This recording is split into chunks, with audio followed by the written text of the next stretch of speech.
All right, so here we are. We're back, and now it is week 3 that we are doing this. And like I promised, we're going to keep rolling these out. I'm really excited. VFSA is really trying to get the stories out there so that you guys can really hear hope. You can hear something through these stories that, really helps you to resonate that you're not by yourself through this journey, whether you have lost a child to fentanyl, whether you are going through a loved one with substance, whether you are in recovery, or maybe you haven't even chose recovery yet. We want you guys to know that you're not alone. And we want you guys to hear stories of other people because stories are really what's going to help us to just feel like, man, I have been there. Thank goodness I have not, done this alone. And there's other people that have gone through this before me. So we want to give you, light that there is possibility of healing and hope through all of this. So I am excited today because a dear friend of mine has decided to join, and I'm so excited for him to share his story. So I want to really quickly say hi and let him say hi to you guys. So I'm introducing Michael Oyer, and I'm gonna let you say something really quick before I kick off some questions to you. All right. Well, thank you guys. Thank y'all for having me here. I'm so happy to be here. Um, yeah, let's get this thing started. All right, I'm ready if you are. Um, so what was the lie that when you were in active addiction that it kept telling you? What was like the lie that it just kept telling you throughout that? Yeah. So when you ask me that question, the first thing I think of is that I remember not thinking that I didn't have a problem. You know, um, I put every thought in my head to make me, you know, think it was okay to use and to drink. So yeah, so when it came down to really, determining whether I had an issue or not, I always came up with reasons that I didn't have that problem. So That's powerful. So was there a moment where you realized you were losing yourself? yeah, at the very end, 2019, I had a really big relapse, and it was with alcohol, and I remember coming home from work, and I would pull over. I had an hour drive both ways, so I would pull over and drink, and then get back on the road. And I was taking shots of liquor, um, and I remember thinking that, um, just on one of those trips riding home from work, I remember thinking that I'm not going to be here much longer. I'm slowly killing myself. And I also thought, I recognized that there was no way I was going to do this on my own. I knew that I had to get help. Um, and so, yeah, I would say 2019 is when I really hit the hit. They talk about hitting rock bottom, right? Well, I found out that there is no such thing. I can keep digging, right? I can keep going and keep going. I thought I was there. I thought I was at rock bottom, but um, so yeah, I hope that answered your question. That's powerful. Um, what did people see on the outside versus what you were really Oh, feeling in the yeah. inside? So I don't think people on the outside noticed it. Yep. And I don't know, you know, I don't know why. I don't think I was that good at hiding it, but but nobody ever questioned um, my drug use or alcohol use. Um, yeah. Yep. I've heard of that before. So yeah. Now, did you ever want help but not know where to ask or who to ask? Like, did you ever get to a place where you're like, I really need help, but you didn't even know where to go? Mm, so my story is a little bit different. I I knew where to go. For me, it was wanting the help. I don't think that I was entirely ready to get clean and sober. Um, I tried it. I told people, like, the first time I went into treatment, I told everybody that I had a problem and that I wanted it and that I needed help. but I really I wasn't there. I was just trying to make people happy, right? Trying to make suffice people's feelings and say the right things. Um, so um, yeah, that's about it. Yeah. So the next one is, what did survival mode look like during your active addiction? Survival mode. um, I that's a tough question, Carlene. For me, um, it was not only physically exhausting but mentally exhausting. Um, Coming up with lies, you know, always having to cover up. I remember waking up in the mornings, and that was the first thing I thought of. Like, what do I have to lie about this morning? You know, what did I do last night that I have to cover up for? Right. Um, so um, so yeah, it's recovery's not easy, right? But it's so worth it, and it's just getting to that point where you're willing to do the work. Yeah. And it's a lot of work. This is not easy. You know, being in recovery is not it's not for the lighthearted for sure. Yeah. So yeah, people call me all the time and say that they need help, they want help. But then when it comes time to actually getting them in there, people's minds change a little bit. So that's the number one thing. We have to want it. We have to be at the point where we want to be clean and sober. Yeah. 100%. So how do you feel when you were in active addiction? How did that impact your relationship with your family and your children? Uh, mm. Can we skip that question? um, yeah. Absent. I was absent.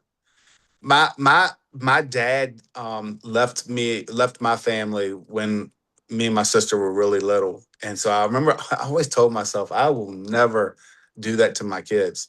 I will never physically abandon them. And looking back at it today, I did that. I didn't physically abandon them, but I did it emotionally and mentally. I chose my feelings. I chose getting high over anything that my kids were involved with. Um, that was my priority. In my testimony, when I tell my story, I talk about how much, yeah, I loved my family with all my heart and soul, without a doubt. Um, but the most important thing to me was that drug and that drink when I got home, Yeah. right? Yeah. Kids have a play, right? They they have an after school event that's going on. Meanwhile, I'm at home and I'm running out of my drug of choice. So I either go to the play or I try to hook up. And Yeah. what do I do? I'm trying to hook up, Yeah. right? So that's it's a huge regret for me. My family paid for it dearly, and yes, I'm still paying for it. That marriage is gone. Um, I'm still struggling with my kids, with the relationships. Um, but I know, and I say this all the time. When I do the next right thing, um, so so I so I am a believer, and God blesses me. He puts things in my lap, and so as long as I continue to do the next right thing, focus on being a better person, a better dad, um, I feel like things will start to fall into place. Yeah. It hasn't happened yet. Starting to. But It's we're starting working to. on it. We're working on I it. believe it's already happening. Step by step, Michael, step by step, right? That's right. That's right. Um, so what scared you the most about getting sober? Yeah. I I could not imagine living life without drinking or drugging. Yeah. I didn't want to. I would. You might as well put a gun to my head because there's no way I could enjoy life without having substances to make me feel better. Um, I'm sorry. What was say the ask the question one Oh more no, time? you're perfect. So, what scared you the most about getting sober? Okay. So. I think it was, like I said, I couldn't imagine living life without a substance. Yep. So you take that away. My first feelings were like I lost my best friend. I remember being heartbroken when I couldn't get high anymore, you know? Um, so yeah, it is scary. Getting on an airplane, I flew to Nashville, Tennessee, my second time to treatment. Um, and it was the scariest thing I've ever done. Um, I don't know. Yeah, I don't even know if I could do that again. You know, it was very difficult. Um, but yeah, it's scary because it is a life. If you want to succeed in recovery, it's a life changing process. You need to change. They talk about people, places, and things all the time, right? So yeah, that's scary. Getting out of your comfort zone. They tell me I have to go to meetings, and they tell me I have to go. I need to go share my story, right? That's not comfortable. And so it's scary. But at the end of the day, when I'm sitting at home in my living room, um, life is great, you know? Um, yeah, like I'm blessed. I love that. I love that. So next question, what role did mental health play in your story? Yeah, a big part. So I struggled with anxiety and depression, and when I was a baby, I cried all the time, and I hear that when my grandmother was alive, I'd hear that story at every family function. Michael, he was such an upset baby, and I think it was nerves. I don't know, I think it was anxiety. Even that, in my first memories as a kid, I remember always being fearful, being scared of things. I was afraid of failure. Yeah, So it caused me to. So I did good in school and I did good in sports, but it wasn't because I was gifted. It was because of fear of failure. I constantly studied. I constantly practiced. Um, so yeah, I keep getting sidetracked. But anyways, oh, that's um, huge. yeah. So the first time I tried a substance, this kid that's dealing with all this anxiety, it felt like it relieved it. And so I began self medicating, Yeah, and I did that for a long, long time. Um, and I do believe so. Part of my recovery today is staying on top of my mental health. Taking the right medications. I can't take benzodiazepines. I can't take anything that's addictive. Right. right, I have to be honest with my doctors. Let them know what's going on, get on the right medications for the mental health, and it's just helped play a huge part in helping me stay clean and sober today. So, mental health, they there's a slide in one of my presentations I do, and it talks about when it comes to substance use disorder, how many are affected by mental health, and the statistic is like 80%, and I'm like, what? It should be 99.9%, right? agree. Because everybody deals with trauma, Yep, right? Everybody deals with trauma.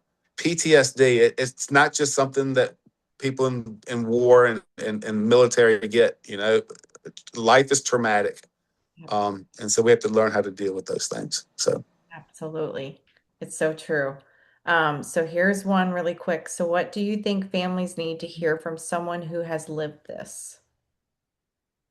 um, that there's hope, Yeah. that there's hope. Uh, I said earlier that I couldn't imagine living life without using a substance.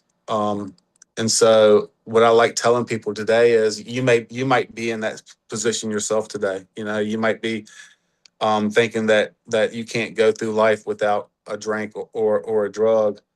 Right. Um, and my mind just keeps getting sidetracked. I'm sorry. Um, Um, uh, but um, but yeah. Anyways, I can't remember what I was going to say. Oh, I'm it's sorry. great. It's because it's bringing out all the good. That's what happens when we're sharing stuff like this. It's because lots of memories come up. Yeah. So I'm going to finish with this question. So this one's a big one. So Oh what, boy. yeah, hold on to your britches, Michael. What's one thing what's one thing if you could that you could forgive yourself. So, what's one thing you had to forgive yourself for? Mm. Um, okay, we're getting serious here. Um, so in my recovery, some of my negative consequences that I've experienced. One of them was the death of somebody in a car accident. Um, and so that's and the accident was my fault. Um, and so I've had to really work on this, and I still do. You know, I have a counselor that I see every 2 weeks. Um, so yeah, that question I could get religious on you, you know, when it comes to forgiveness and stuff. But all I'll say is that it's been tough, especially when it comes to forgiving yourself. But you know, I feel like if you continue to work on yourself, therapy, you know, like I said before, staying on top of mental health, um, I think yeah, you can get through just about anything. So So, I actually have one more question for you, and then we're going to be done. So, how do you want your story to impact others now? uh I just want people to get to receive hope. That's what it boils down to. Let people know that recovery is possible. That's what's important because a lot of people just don't know that there's help out there. They don't know that there's supports out there. So just getting that word out there and letting people know that you can get out of that ditch, right? So I love that. Well, Michael, I really appreciate you. And I know that your story is going to impact a lot of people. And thank you so much for being vulnerable and sharing it. And I really appreciate you, my friend. okay, thank you, Carlene. Thank you.